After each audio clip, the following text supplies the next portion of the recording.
launch conductor in mission control. We pause at this moment in our countdown to remember and honor the lives of each of the participants on the Celestis Memorial spaceflight. Their presence on this flight signifies a commitment to the opening of the space frontier shared by all of us. We wish the friends and families present today and all those who are with us in spirit all over the world Godspeed, good luck, and our thanks for allowing us to share this very personal time with you today. LCM. 5, vehicles armed, 3, 2, 1, fire.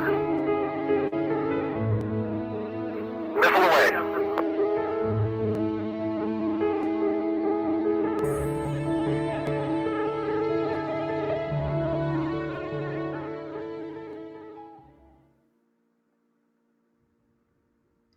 Hey, good evening, everyone. Our good friends with, stand by.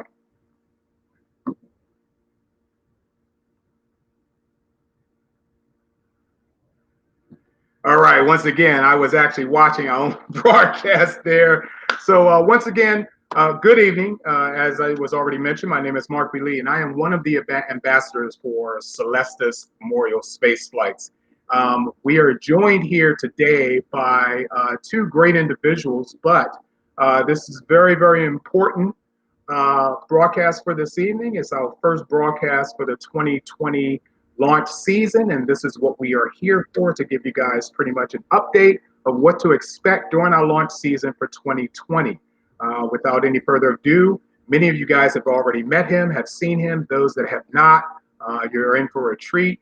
He is, in fact, our CEO, our guru, as we call him sometimes, and he is Mr. Charles Schaefer. Charles, how are you, my friend? Our inaugural monthly webcast here for the year 2020. Very exciting and great to see you again. All right. Charles, there's a lot that's going to be going on for this year 2020, but this is the first time we've been back since our last broadcast. So can you give us a really quick recap on how that went, how you think our participants felt about, or their families, shall I say, felt about that event, and just overall, what did you think? Because I have my opinions, and they're off the charts right now. So tell us what you thought. Sure. Thanks, Mark. So in June of last year, June 24th, 25th, we conducted our 16th memorial space flight in the company's history. And we launched aboard a SpaceX Falcon Heavy rocket from Cape Canaveral, Florida, our Earth orbital service. And that Earth orbital service was housed on the General Atomics OTB satellite. We had 156 participants.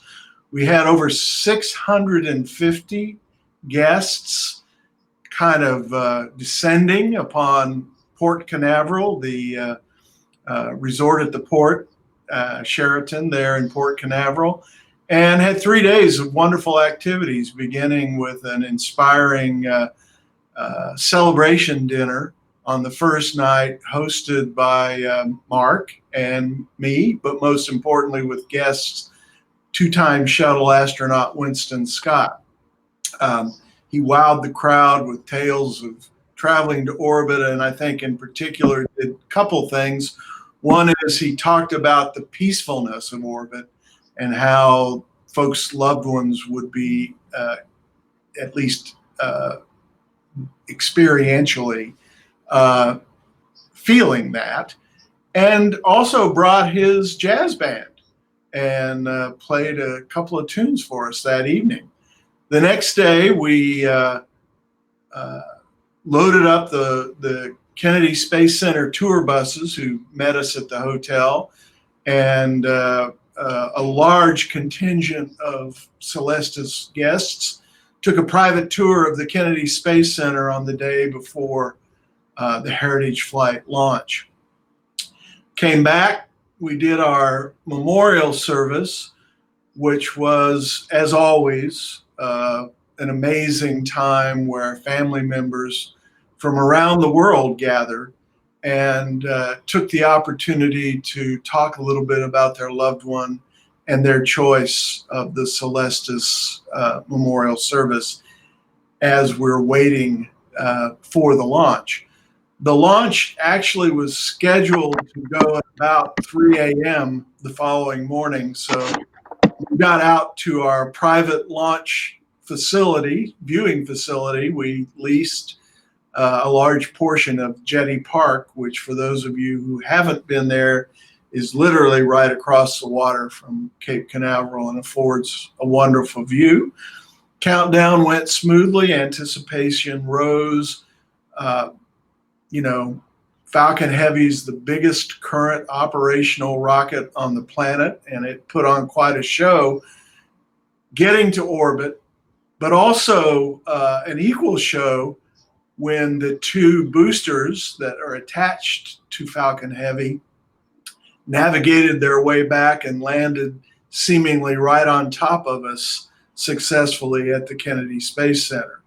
So all in all, it was certainly a fitting tribute to people from all over the world who came to see their loved ones go to orbit. It's a great couple of days. It was probably the best experience of any of our launches that I think we've done, and we have done launches in New Mexico over at formerly Richard Branson Spaceport America. But this was phenomenal. The fact that our families were fantastic. Our families all got on buses, and like Charles said, we headed over there. But we had a front row seat to this launch. And once the launch took off, I don't know if it was the freshness or the coolness of the air. But if you go on our Facebook page or our YouTube channel and take a look at some of the video that we posted on that launch, it may have, I haven't watched it in its entirety, but it showed the launch of that SpaceX rocket and the unearthly glow that surrounded that rocket when it took off. And the fact that after it was out of our view, we kept our gaze on the heavens, and we literally watched this dot that split into two that ended up being the rockets, the twin rockets that were on either side of the main heavy rocket, come down and make a perfect ballet touchdown was unbelievable. I just couldn't, I almost cried that time. But congratulations to the Celestis crew, the Celestis organizers, all the managers, and without a doubt, you, Charles, for something that was just so unbelievable that you couldn't see it again if you tried. But this brings us to the reason that we're having our first broadcast, and that is basically to announce what's happening in 2020. But I do understand we have a special guest here. Did you want to talk about him first and what's going on with that? Sure. Before we do that, let me add that for those of you, and I see that DeCarafel have joined us, who were participants whose mother and father-in-law were there.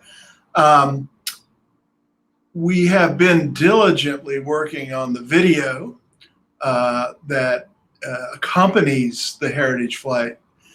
We took over 90 hours of video and condensing that down into about a 18-minute summary has been fun.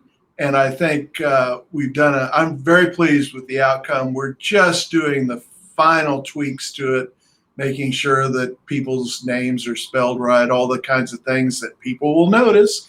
But we're anticipating releasing that video certainly to all of our participant families who are entitled to a free download of it as soon as we publish it. And then later we'll post it on YouTube for people to see. And I would expect that within the next 2 weeks. And it's been a labor of love to put it together, and hope you all enjoy it. So, as Mark mentioned, it's a busy year for us. The flight pace is rapidly accelerating. For those of you that were on the Heritage flight, in some cases you waited several years for that flight. Falcon Heavy was a new vehicle when we first signed up with it, and we were on not the first flight, but the second flight of the machine. And it was worth the wait, everybody told us. But now we'll be starting to do annual launches to orbit, and we'll talk about that. But the first event really that's on up for us this year is a partnership we put together with the gentleman who's about to come on and talk to us about the event. And I will just say that since the beginning of Celestis, we've had a very special affinity for and love affair with all things Star Trek and all people Star Trek. Certainly, I can remember when I first approached Majel Barrett Roddenberry in 1995 about flying her husband, Gene Roddenberry, on our founder's flight. Since then, of course, we all remember Jimmy Doohan flying with us, and countless Star Trek fans and even script writers. So we have that natural connection to Star Trek, and that is embodied in the event that we'll be co-sponsoring in May. And with that, Mark, I'll turn over Sky Conway, who's the head of Atomic Network and someone that we were thrilled to co-sponsor the event with. All right, we're pulling him up right now. Ladies and gentlemen, Mr. Sky Conway. How you doing, Sky? Can you hear us, Sky? Sky is there, but obviously he cannot hear us. Sky, can you hear us? Sky, going once, going twice. Sky is on his cell phone. He's been having a little difficulty connecting to this new system since this is a new platform for him. So I don't know if Sky can see us or not, but I'm going to have to knock him off. And that way he will come right back on. He'll know to come right back on. And we'll give him. Charles, can you tell us a little bit? I know I want Sky to talk about the partnership, but I want you also, while we wait for Sky to pop back on, tell us a little bit about the journeys with Gene and Majel, and of course Jimmy again, and when can we expect that flight to occur? Sure. So the agreement that I reached with Majel many years ago, pardon me, was that she was happy to place Gene Roddenberry on our first flight. But she, what's the terminology? Has a favor that she wants to ask of me. And it wasn't to investigate anyone, no. It was to, at some future point in time, when appropriate, that I would agree to fly Majel and Gene together, that's what we call our Gemini service, on a Voyager deep space mission. And that mission turns out to be our Enterprise flight, which is currently scheduled for 2022. And I'll talk a little bit more about it in a few minutes. I see Sky is back on. Perhaps you got. Sky, can you hear us? Can you hear us this time? Sky. Yes. Ah, yes, bravo. We were waiting for your. Okay, you are going in and out, and I'm pretty sure that's your phone. And it must be an iPhone. It's an iPhone. Yeah. Sky, how you doing, buddy? I'm doing great. Thank you so much for having me on your program. Hi, Great. Charlie. Okay, can you give us a little bit of an idea before we lose you again? And if we do, you know to pop back on if we lose you. Give us a little bit of an idea of what's going on in terms of a partnership between your company and Celestis. Okay, so Celestis and my company Atomic have been in discussions, and we're going to be joining together as partners to provide the most incredible. No, don't worry about it. Keep going. You're good. Oh, you did something. It's iPhone. This is why I own an Android. But I understand there's a few questions in the queue. I don't see the questions. But if you have any questions, I also am watching this live myself, so I can verbally relay them when it comes to that after I've actually found them. Uh, as we wait for Sky to come back in, let's see if I can find. I don't know who that is with our Celestis team, but if you can relay those questions onto our chat room, we can go ahead and post this. But there's also an interesting quote here from where is it? Leslie. Yes, Miss Taylor said that her dad will be on the Aurora flight in the fourth quarter of 2020. As we watch the launch, will we also see the rocket returning? And she says, thank you after that. I can take that. Yes, please. So the answer is you'll see the launch. And for the Aurora flight, which is our Earthrise service, it's a completely different experience from a Falcon Heavy. It's kind of the two extremes of watching launches take off. Falcon Heavy kind of roars and lumbers and builds momentum from the beginning. The Up Aerospace Space Loft rocket, which is what we use for the Aurora flight, flying out of Spaceport America in New Mexico, screams off the launch pad. And actually, I think it achieves Mach 1 in like 6 seconds or something like that, and continues to speed until it reaches burnout, and then reaches an apogee at about 72 miles and returns. You'll see the rocket all the way through burnout. After that, there's nothing to see.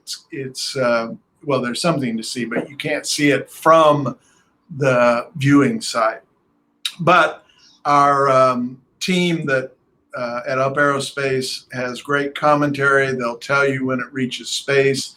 They'll tell you when the parachutes deploy. They'll tell you when the capsules are back on Mother Earth. It's all in all about a 20-minute experience. So it's very fast. It's very cool. It's unlike anything that you'll see. And we launch from Spaceport America, which for this launch, the actual Virgin Galactic White Knight and Unity craft will be at Spaceport America.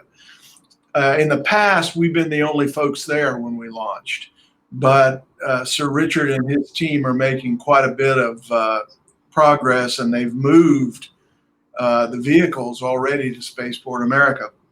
This will affect us in the sense that the pre-launch tour is going to have a little bit more hardware for show. Not ours, not that we're flying, but it certainly is turning Spaceport America into that active commercial spaceport that's been expected and promised for a number of years. So that's the Aurora flight. It's our Earthrise mission.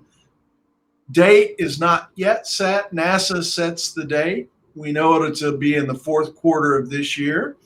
As soon as we get a date, obviously, we let everybody know. We post it on our website, all of the above. But that will be our Aurora Earthrise flight. You have other questions, Mark, or do you want? Let's see. Yes, this one right here. I don't know who the user is, but we mentioned that there is a user that was asking, do we need tickets to attend launches? Yes. The world is, at all the launch sites that we now use, they're operated by a commercial entity. In the case of Florida, it will be the Delaware North Corporation. And in the case of New Mexico, it is the New Mexico Spaceport Authority. The good news is you get all that stuff through us. And when we have a launch date, we'll put together the packages. Some people like to come for all of the events. Some people only want to come to the launch. We'll have all that available. You just come to Celestis.com and you'll be able to do everything that you need to do in order to attend. Okay, before we lose Sky again, we're going to get him talking, and he's not going to stop. Somebody beamed me out. Again. Oh my goodness. All right, Sky, tell us a little bit of our cooperation with you. Well, we're so pleased and happy to be joining forces with Celestis to provide perhaps the most unique product and service ever made available to any human being ever. So I don't know how much you've said, Mark or Charlie, but we're going to be nothing, nada. Okay. Nothing, nada. It's all yours, buddy. It's all mine. Let's focus on the May event first, Sky, because that's what's coming up, and that's first up for us. That'd be great. And maybe, Charlie, then you can jump in on some of the other stuff as well. Sure. Of course. So I'm very pleased and proud to be hosting and producing Nichelle Nichols, an international icon who played Uhura on Star Trek, amongst many other films and shows that she was on. We're producing her last convention. She's been doing this since 1966 with Star Trek, then the first convention since 72. She's going to be retiring, and she asked if I would put on her final show for her fans around the world. It's being held at the Burbank Marriott Hotel on May the 1st through May the 3rd of this year, and we will be doing it starting on Friday, May the 1st, starting with a kickoff cocktail party to celebrate Nichelle's amazing, marvelous career. And actually, I want to interject, Mark. You've known Nichelle for years. Decades. What, decades? What is Nichelle to you? Say that again. You cut out. Well, sorry. What does Nichelle Nichols mean to you? Nichelle, I've always felt that she was a surrogate mother to me. I've worked with Nichelle for many, many years. And I think as a representation of not only just my race, but all the races in the galaxy, I think she's just been marvelous. She's so regal. She's probably one of the only individuals that I know of that I am in constant awe of when I am in her presence. So to answer your question, that's just a little bit of what Nichelle does to me. Sky? Not again. Let's see. Sky, can you hear us? Can you hear us, Sky? Can you hear us? Okay. Charles, are you still there? I am here. Okay. Sky obviously cannot hear us. I don't think he can. I can take it from here. So yes, please do. We got the big first announcement out, which is we're happy to co-sponsor Nichelle's farewell event. And we'll be making a number of other announcements, but you'll have to wait either till you attend the event or until after the event when we do our Facebook Live, and we'll have solved all of our comm problems by then. And Sky and I will talk to you about the other aspects of our forthcoming cooperation. But for tonight, it's just save the date. If you are anywhere near the fan that all of us here at Celestis are of Nichelle Nichols and her role in so many ways with Gene Roddenberry as in groundbreaking efforts, then you'll want to plan to attend that final farewell event. So with that, Mark, I can segue. If you have other questions, I'll answer them, but I can also segue into the rest of the topics for this evening, which is what else are we doing? Okay, well, I have a couple questions as I scroll through here. Some of the comments are from our own team, but this individual here, Lana K, says, how do I get tickets for the next flight? Since the previous question had mentioned Sure. something about the tickets. Come to our website or leave us what we call a contact form. If you come to celestis.com, you can leave us your information and sign up for our newsletter, our e-newsletter.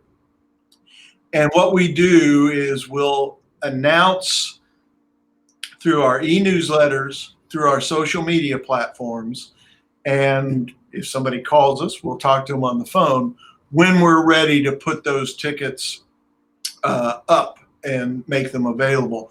That's going to be paced by the announcement of the actual launch schedule, but it'll be happening fairly soon.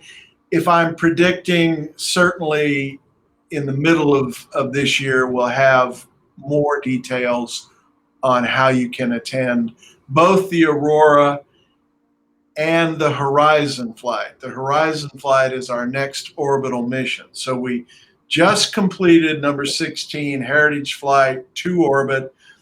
If you go to our website, you can see where that spacecraft is any time of the day. We're on OTB, and we're orbiting east to west, and you can track us all the time. For 2020, we have 2 launches scheduled. The first is the Aurora flight, which is our next Earthrise service, which, as we've discussed, will launch out of Spaceport America. We've been launching out of Spaceport America. I believe this will be our 8th or 9th, maybe even 10th mission out of Spaceport America. So the folks at Virgin Galactic have a few flights to get caught up with us, we like to say. Also in the fourth quarter, also not yet officially scheduled, but our contracts are in place, we will be launching our next Earth orbit mission, which we call the Horizon flight. It'll be the same location as the Heritage flight, which is Cape Canaveral. We'll be on a SpaceX Falcon 9 rocket this time. And we would expect that we would hope that we won't have 2 launches on the same day, but if we do, we'll handle it. Oh my God. We'll split our team. Odds are pretty much in our favor that it won't, but that's also scheduled for fourth quarter of this year. And I should note that for both of these missions, we're still accepting launch reservations. And my guess is that we'll close out the Aurora flight sometime in September, and we'll close out the Horizon flight perhaps as early as July. So if you want to be on our next Earthrise or Earth orbit mission, you need to kind of get in touch with us here fairly quickly, because there's a series of transfers of DNA or ashes. There's a series of preparations that we have to make. And so now's the time to kind of get organized for that. So those are our 2 missions this year. I want to do a brief discussion of our Luna 02 mission, which is now scheduled for 2022. It's been kind of a moving target for us, and I can blame NASA on that while I cheer NASA on. And by that, I mean, when we first announced our Luna mission, there was no such animal as CLPS. What is CLPS? The NASA Commercial Lunar Payload Service. A year ago actually, I believe, NASA selected multiple providers to provide commercial payload services to the moon. And because NASA is the big dog that it is, everybody coalesced their schedules around being able to serve that program. So that program has made some initial awards. It will be making another round of awards sometime in the next, I believe, 90 to 120 days.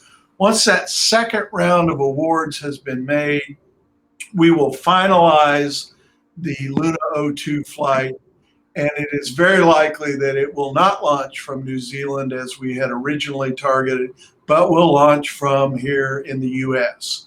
Stay tuned for that, but that'll be an amazing. It'll only be the second time we've gone to the moon, and of course, Celestis has the high honor of delivering the first ever commercial package to the surface of the moon via our Luna 01 mission.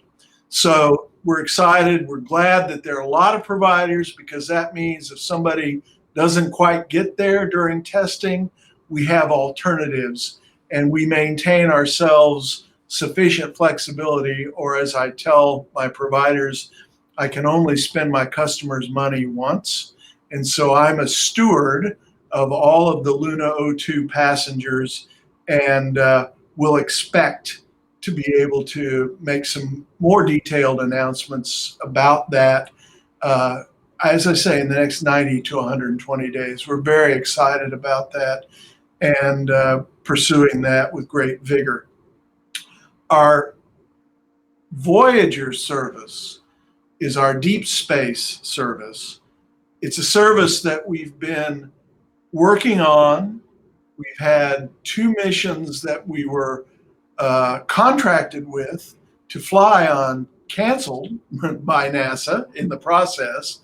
And so now we're looking to do a mission that is not completely dependent on NASA, but rather is truly commercial. And that mission is scheduled also for 2022. If you go to our website, you'll see that we announced an agreement earlier last year with Explore, that's XPLORE, to be a provider for our deep space missions. We call that mission Enterprise. And on board Enterprise, besides the people from around the world that are going to be on part of a truly historic mission. I mean, literally, we are leaving the Earth-Moon system with this flight. In addition to all of the folks, as I mentioned, we'll be flying Gene and Majel Roddenberry. Scotty will make a third flight, and we will add Rod Roddenberry, the son of Gene and Majel, will be accompanying his parents by sending his DNA. Be a very exciting mission. Much more to say about that. We'll start talking more about that at the meeting in Burbank in May. I see we have a question that says, when will Horizon launch date fix? And the answer is, I don't know yet. It is fixed for the 4th quarter. We fly as what's called a secondary payload, so we don't have these. The main point that means is we're not primary, so we don't set the launch date. So we will expect, as I said, I expect that it will be fixed sometime in the middle of this year. And of course, we'll keep everyone apprised. And it will be our quickest turnaround for an orbital flight we've ever done since in our many, many years of existence, since 1995. This will be the one of our quicker orbital flights after the preceding orbital flight. So we're quite excited about getting regular pace on that launch. Excuse me, Charles, do you recognize the name? Is this one of our regulars? I believe it's a client for us. Akihiro is one of our clients who has a loved one on the Horizon flight.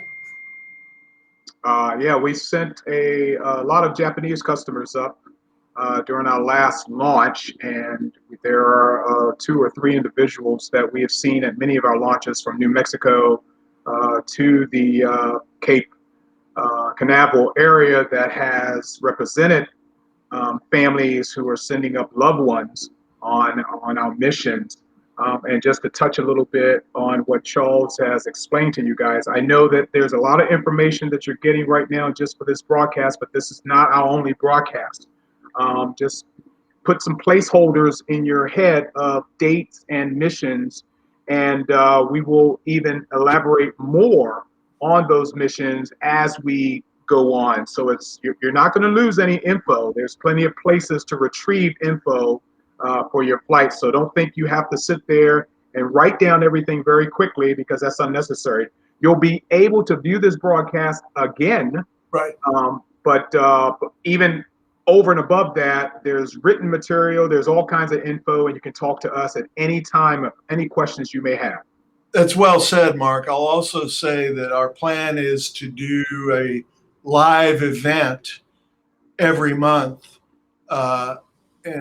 probably the third Monday of every month.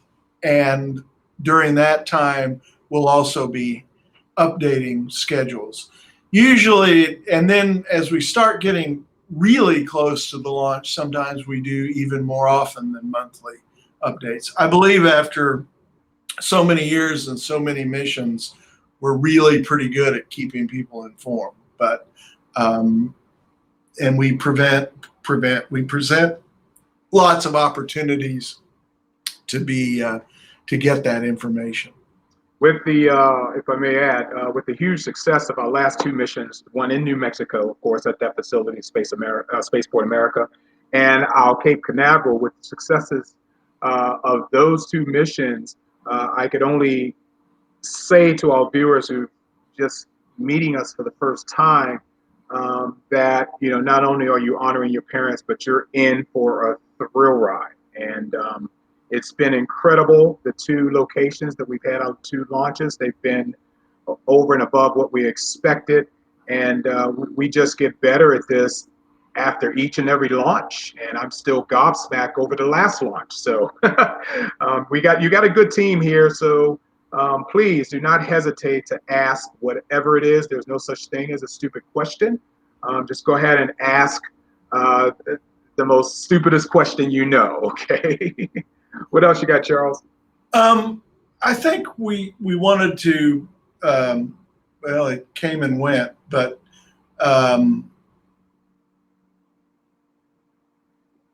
I've lost my train of thought, Mark. Yeah, that's okay. We were talking about our launches, and we were waiting for any more questions. If you're viewing us right now, and if you're in our chat room, ask away. I was going to point out, I got a text from Sky who said the Wi-Fi at his location is going in and out, and that's the problems for him. So we'll bring him back. As I said, we're doing lots of cool things with Atomic, and there'll be some more announcements in the future. Well, I don't know. Why is my box bigger than your box? Oh, there you go. That's better. But we have people in our chat room. You guys are pretty active. You're asking some very interesting questions. We're going to get these questions again, and we're going to answer them again. So no fret if you think someone has already asked and answered, or asked and answered. But you can do the same if you have to ask it again. No worries. We will repeat the information to you again. So Charles, I guess let's see. Okay, here's one. Let's see what we got here about what happens if the launch doesn't happen. Well, the launches always happen. Yes.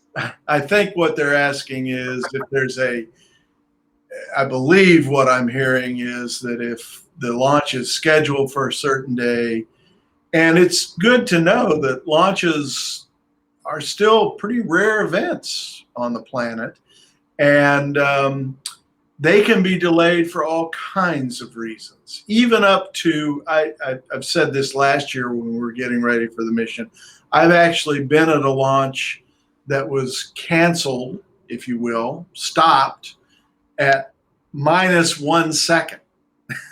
So you can get all the way to 1 second and not go.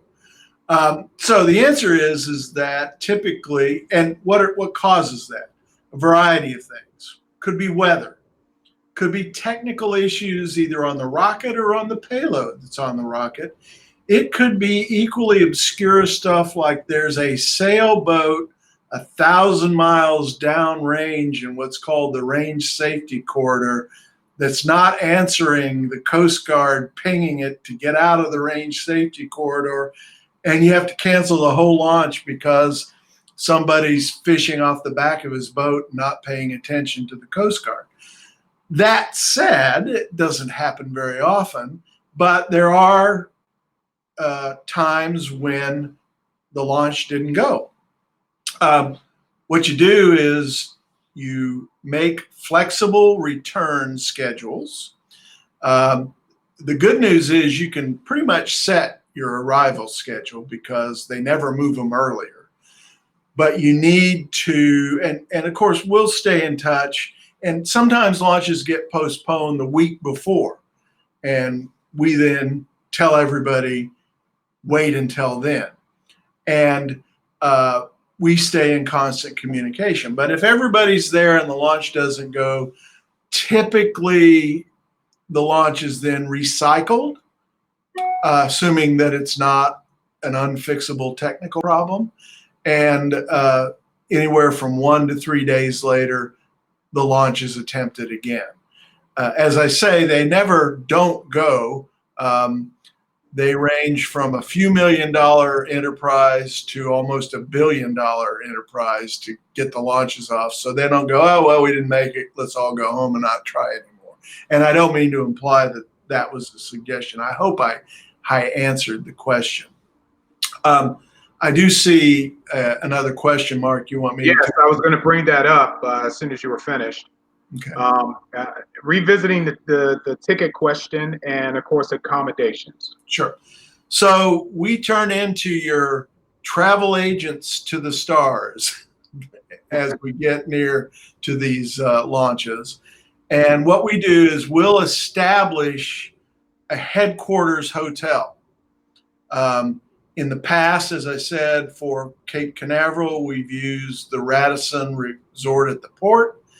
For Spaceport America, we've used a facility in Truth or Consequences, New Mexico, which is a nice one. Part of it depends on what else is going on in the region, but we go in and we set a headquarters hotel and we set aside rooms. When it gets like a big mission, like having 650 guests in Florida, we set aside rooms in about 5 hotels there in Cape Canaveral. If you've ever visited that part of the world, it's right on the beach and there are tons of hotels. So we're in charge. We'll make the arrangements. And when we announce that, it's really important that you go ahead and sign up because everything sold out in Florida when we were there for the Falcon Heavy launch. It was such a big mission that we weren't the only ones on it. So in any event, we'll get accommodation information to you. Tickets, as I mentioned, will be available on our website or on a site that we direct you to from our website. And everything you need to attend the launch, you can get through our website. And again, we don't post that until we know the following. When is the launch scheduled for is the most important thing to post. And then what hotels have we set aside? What tour arrangements have we made? Those kinds of things all get put together fairly quickly and presented to family members. Now, having said that, we don't require that you do this through us or with us. At Spaceport America, you probably don't have a choice because it's sort of 50 miles in the middle of nowhere and it's hard to get to. In Florida, some people say, nah, I'm going to go to Orlando and I just want to drive over and watch it from the Banana River and I don't need to see you guys, or I don't want to see the memorial service. That's very rare. I say that only to say that there's not a requirement. Having said that, you'll miss a lot because we're really good at putting together a product and a service for you. Personally, I think that's an understatement, what Charles just mentioned. It is a phenomenal experience. It's basically 3 days. And the memorial service and the special tours, when and if we can rearrange that again, are just, no pun intended, literally out of this world. And I think that even though this is in respect and observance of your loved ones who are basically receiving what it is that they basically asked for upon their demise. It is an event for family members also. So I would implore that you try to bring as many people as you possibly can associated with the participant, because they will not be bored. It is absolutely impossible to be bored at any of these events. Even the New Mexico desert is a fascinating little fun ground out there with all this brown and beige and rocks. If you want to see what our missions are like, I recommend you go to our YouTube channel. Yes. And for the Earthrise missions, which the next one is Aurora, if you watch the family video on the Starseeker flight, yes, see exactly what those events are like. Yes. For the Earth orbital mission, the one we have up today is the New Frontier flight, which we flew out of Cape Canaveral, and you'll be able to see all of that on the New Frontier flight video. And as I say, and later this week or next week, we'll have the Heritage flight, which includes some really cool video of the Falcon launch. So watching our YouTube channel is a great way to see what our launch experiences are about. And I want to add that I believe this week we'll be posting a really excellent video that was made for us in the Netherlands last week. We are one of 40 exhibits selected for the Cube Design Museum's redesigning death exhibit. And while that sounds a little bit general, we're featured, and the video that you'll see, which I think is very good, will be on the YouTube channel also, and you'll see more about how we are really one of the leading pioneers of the alternative funeral movement. We were also featured on HBO recently, few months ago. We were part of a segment of alternative, what's the word I want to use, Charles? Alternative. It's alternative funerals or memorial services, and it was an excellent feature. Yes. We're pleased, and I understand that there'll be another one on a national network soon to be named that is being produced from our Heritage flight. And oh, wow. That would be awesome. Yeah, that's awesome. Let's see if we have any other questions. I don't see anything right now. Just a reminder from our Celestis crew that you can find videos of all of our launches and updates on our YouTube channel, which I encourage each and every one of you guys to do that. You don't have to watch it all at once. It's on YouTube. It'll be there. So just take it in spurts if you can, and see exactly what it is that you will be expecting. To be honest. Christina had mentioned Alternative Endings was the name of the HBO. Thank you, Christina, dear. Was the name of the HBO special that we were featured on, and it was excellent. And it was basically during our New Mexico launch, we followed a family around, specifically a family around, and they shared their experiences of being launched by Celestis and their feelings. And there's video, of course, from that launch site and that family as well. So if you can hunt that down on HBO, it'd be something for you guys to see. Look forward, of course, to our Heritage flight. I'm looking forward to our Heritage flight, man. That was the oh my God, that was the cherry on top. That launch was. So I'm looking forward to that. What else you got, Charles? I think that's good. I want to encourage anyone that has just heard about us or wants to learn more, you can visit our website. You can leave us your email or snail mail address. We have some really pretty classy materials that we can send out to you.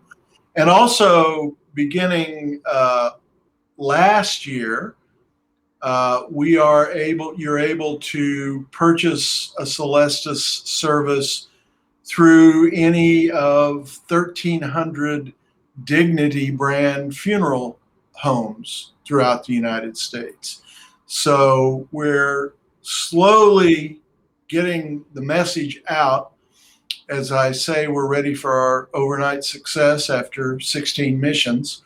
But the pace is accelerating, and the global reach of Celestis is very apparent, and we're excited about the future, and we're committed, as always, to maintaining the highest level of service and quality that has given us the leadership that we have in the field.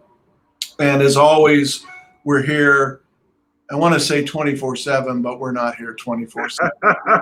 I'm not picking up the phone. But we're here all the time if you want to call us and just talk with us about what you're interested in.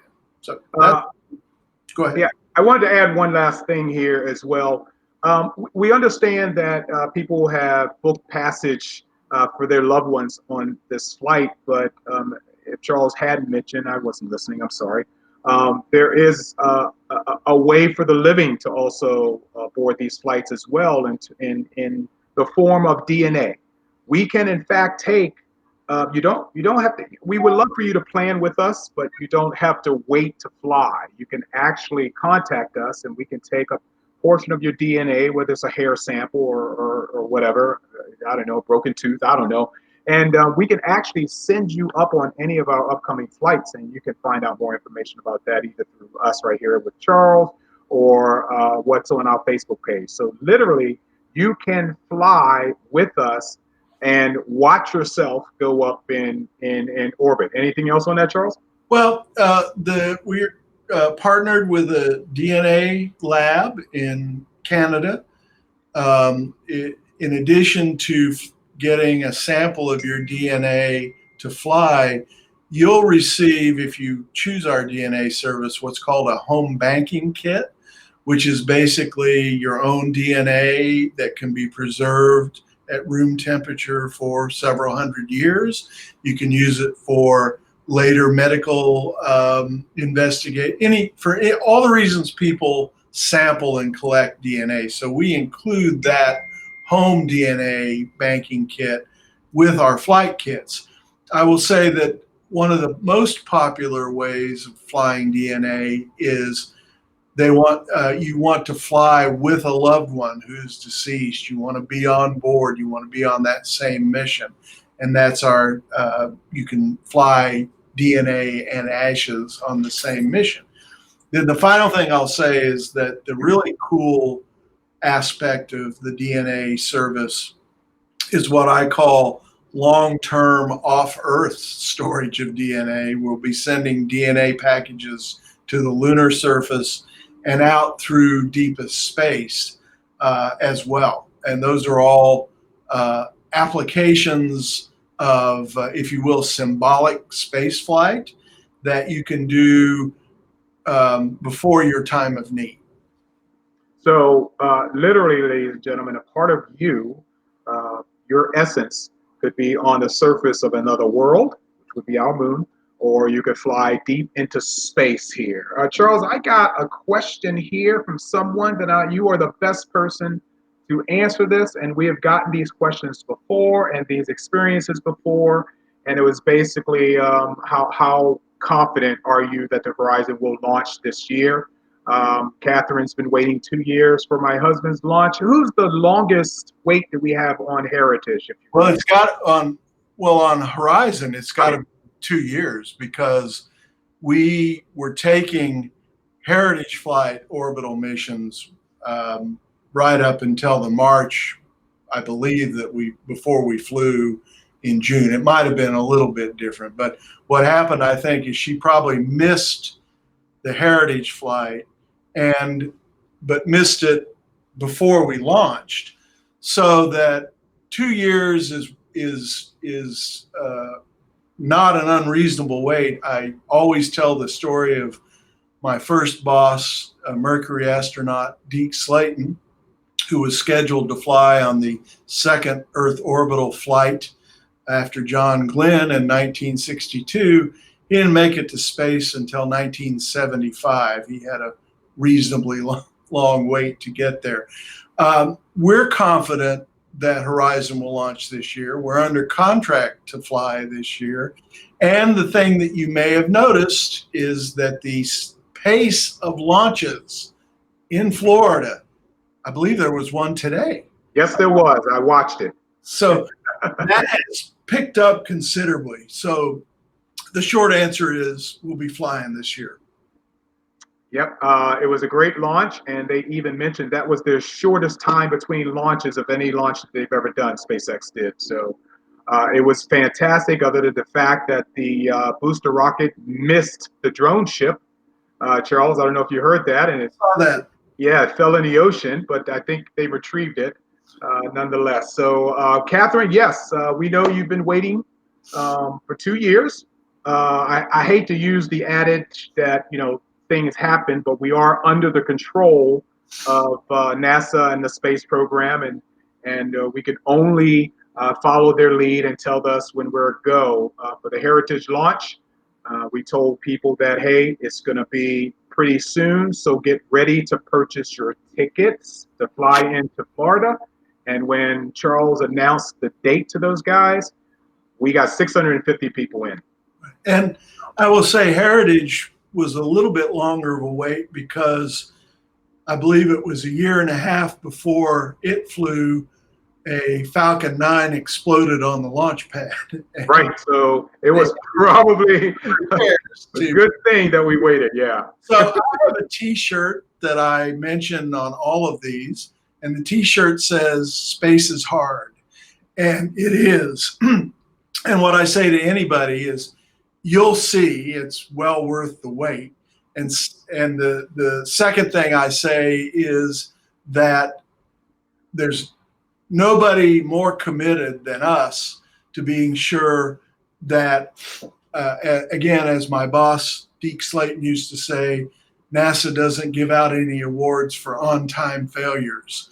And what that means is everybody involved in a mission is really laser focused on trying to make those missions succeed. And we're in a, I would say, in a very special and blessed time.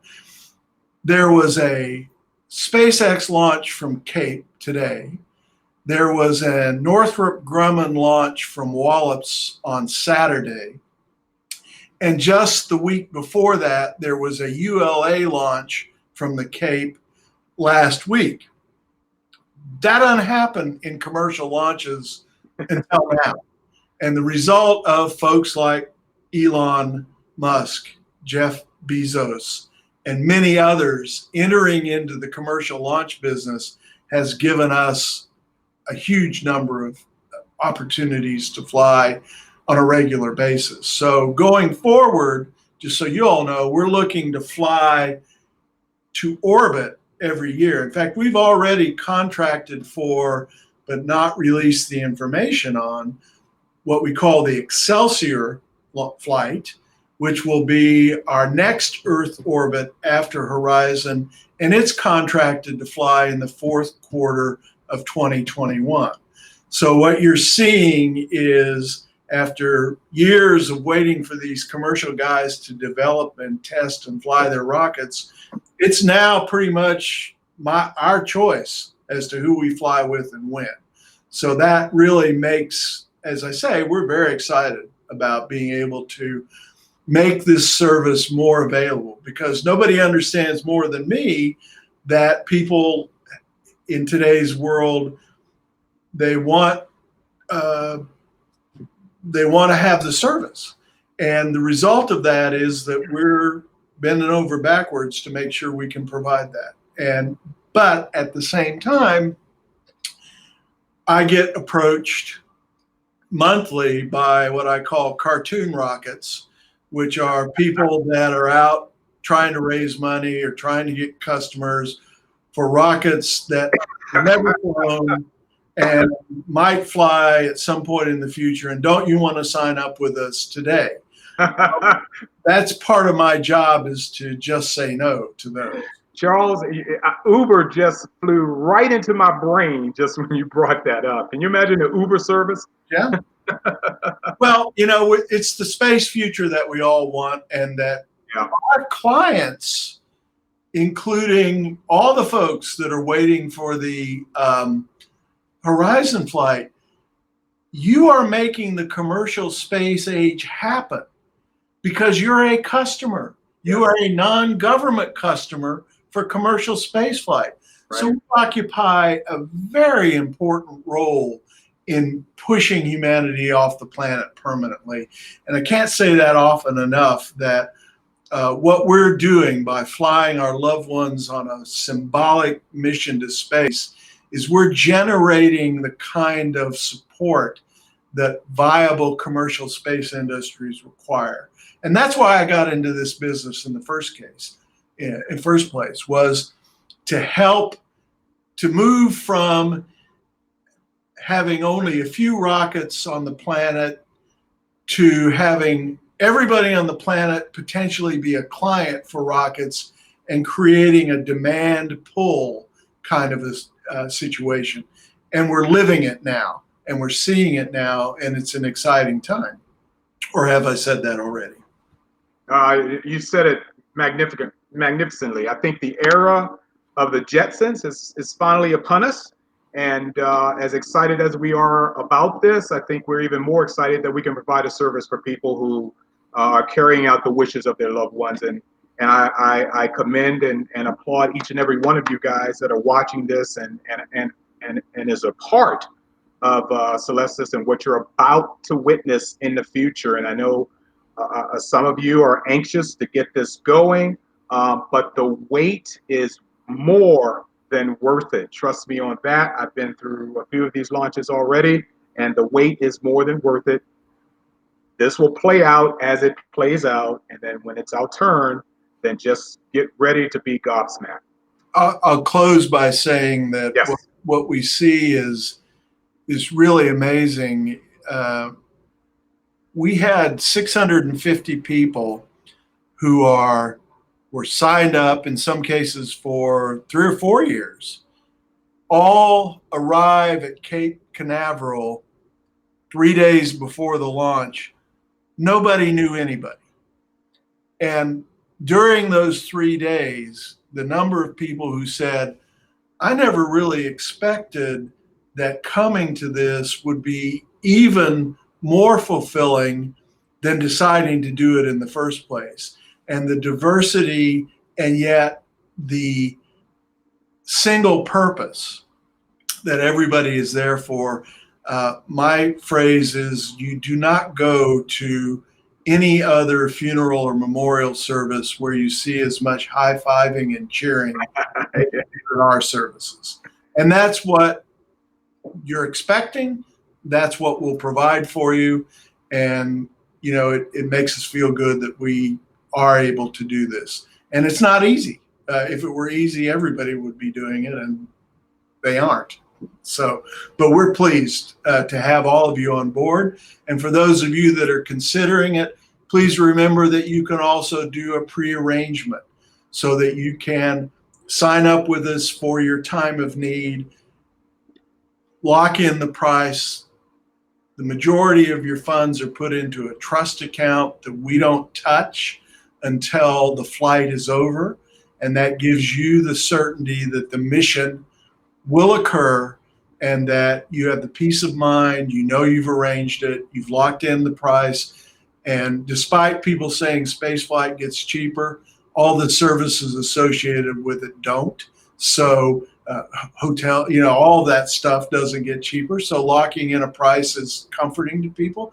And we're able to provide payment plans and to accommodate uses of insurance. So if you're interested in pre-arranging one of our services, please get in touch with us as well. Ladies and gentlemen, big round of applause for our CEO here, our mentor, Mr. Charles Chafer. I am Mark B. Lee here, and I thank you guys so much for attending our broadcast, and we will have more of these broadcasts. He said so. Just bear in mind that you can watch this broadcast again once it's posted on our YouTube channel, but that shouldn't stop you from asking any questions you may have. Charles is sitting by the phone 24/7, like you said. So please pass that on. Thank you so much for joining us for our broadcast. We appreciate you, and we look forward to speaking to you again. We just got a very nice message from Tina Ogletree. Said we never had anything that everybody in the family agreed on until this service was found for her uncle. So thank you, Tina. We hear that. We hear people saying that during difficult last days, the smiles that we engender on people when they find out where they're going are absolutely priceless. So thanks everybody for joining. Mark, thank you as always for doing a wonderful job of representing Celestis. I love you guys so much, and I'm looking forward. We got former, not former friends, but former participants who are popping in right now saying hello and thank you to all you guys. Larry, who's been to a launch, who's giving out thrills. So once again, thank you guys so much. This has been Celestis Broadcast, and we will be speaking to you, I guess, next month, Charles, right? Correct. All righty. We'll see you in approximately 30 days. Okay? Take care, guys. Bye-bye.